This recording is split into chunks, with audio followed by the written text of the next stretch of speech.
Mga kababayan, mga tambay, si Kamanong po, nagbabalik na naman po muli para po magkomento po sa inyo dito po sa Tambay Makabayan. Samahan niyo po inyong lingkod, magkomentuhan po tayo. Magandang umaga po muna sa inyo mga kababayan, tanghali, hapon, gabi at madaling araw po sa atin lahat. Sana po nasa maayos po tayong kalagayan. Ito po mga kababayan, umpisa na po, mamaya na po mga tambay, magsama-sama po tayo, yung mga may kakayahan po na pumunta dito po sa panawagan po. Napaka-importante po, ito po ay napakahalaga po ito sa ating mga buhay at sa ating mga seguridad at syempre po sa mga susunod na henerasyon ng ating lahi.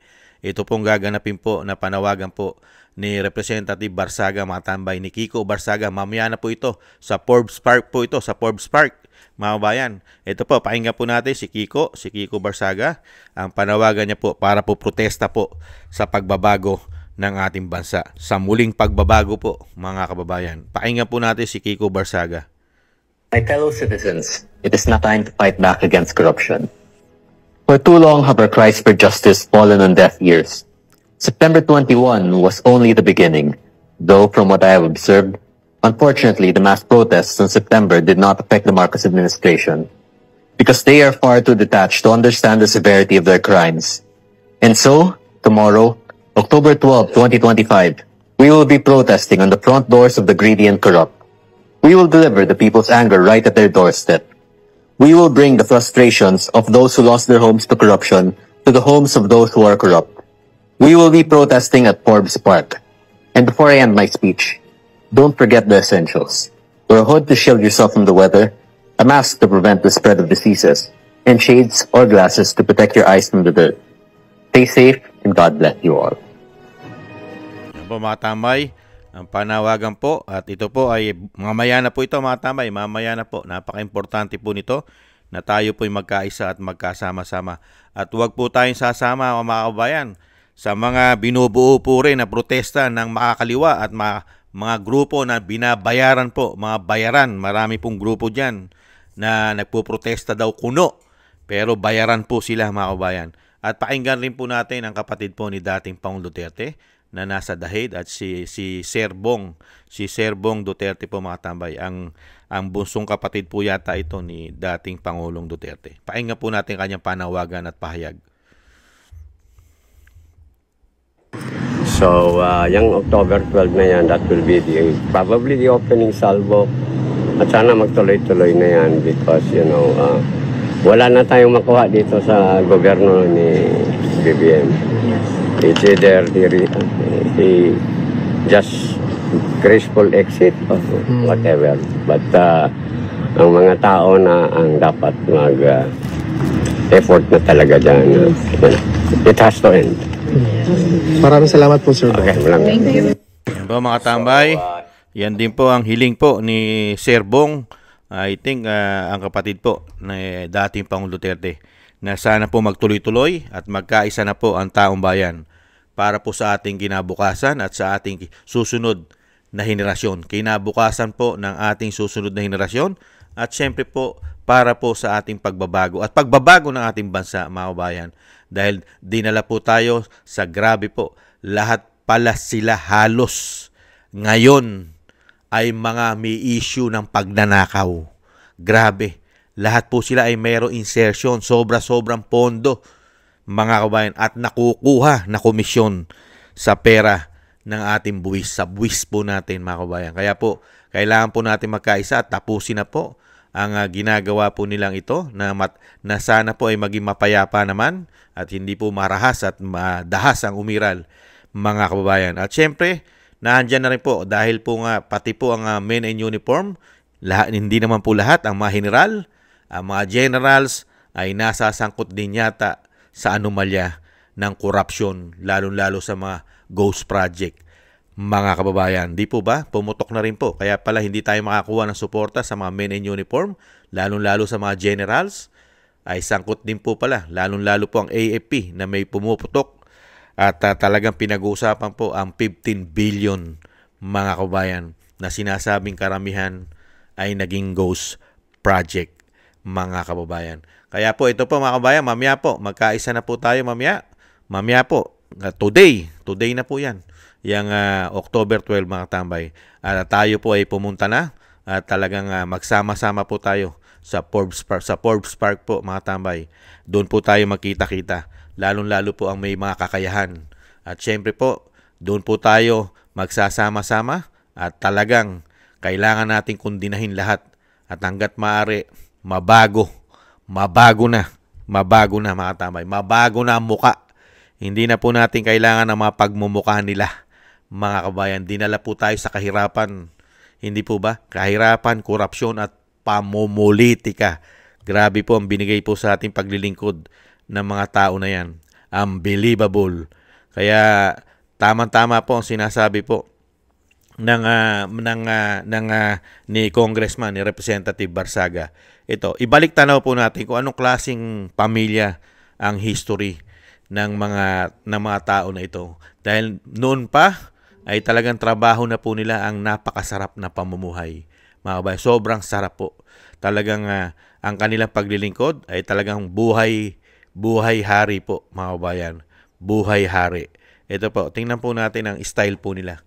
Nakikita rin po natin ngayon kung paano po sila maglingkod sa ating bayan. Nakita nyo po, napakahilig sa mga marangya. Napakarangya po. Sa lahat ng bagay ay marangya. Kaarawan, party, may mga F1, mga sikat na mamahaling mga karera. Hindi ba? Yung mga party-party po nila. Nag-iimbita pa ng mga tinatawag na napakamamahal na mga entertainer sa buong bansa o sa buong mundo. Hindi po ba? Ito po, ibalik tanaw lang po natin ito bago po tayo magtapos mga kabayan. Tingnan lang po natin history nila sa party-party.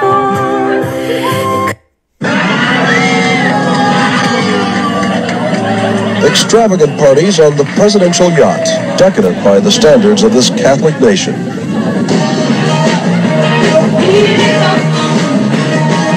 First Lady Imelda Marcos dancing last fall with then U.S. Consul General Vernon McCanage. The First Lady giving presents to the Catholic hierarchy at the palace.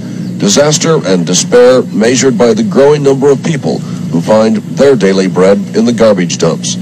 And that is why this party aboard the presidential yacht will interest the people too. A birthday party last September for daughter Irene, the last time Marcos was aboard the vessel. Ferdinand Jr., nicknamed Bong Bong, governor of the family's home province, is the man in the flashing bow tie.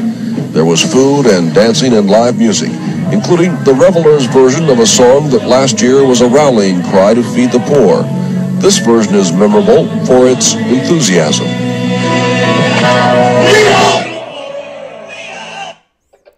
Nakita niyo mga tambay? Grabe, no?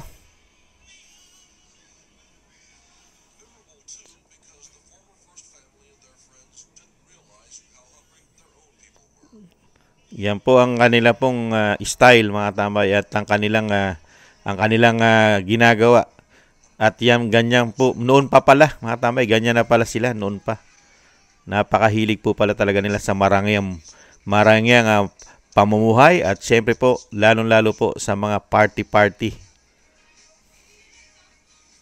Samantalang ang mga Pilipino naghihikahos, naghihirap.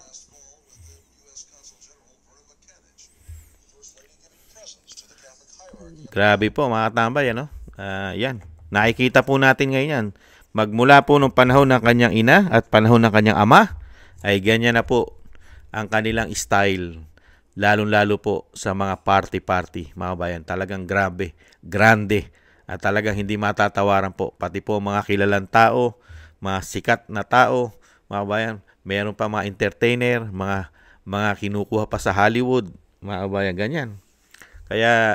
Kaya po para po tayo naghahalal po tayo ng mga hari, hindi po lingkod bayan. Yan po ang nangyayari, real talk. Ang nangyari po sa ating bansa, naghalal po tayo ng mga reyna at hari. Hari po, mga babae, hindi po lingkod bayan. Mga titingalain mo sila. Kailangan mo sila tingalain at susunod ka na lang sa mga gusto nila. Hindi po ang kagustuhan ng taong bayan ang sinusunod nila umano. Dahil nga sila ay mga hari at sanay na sanay magdikta umano.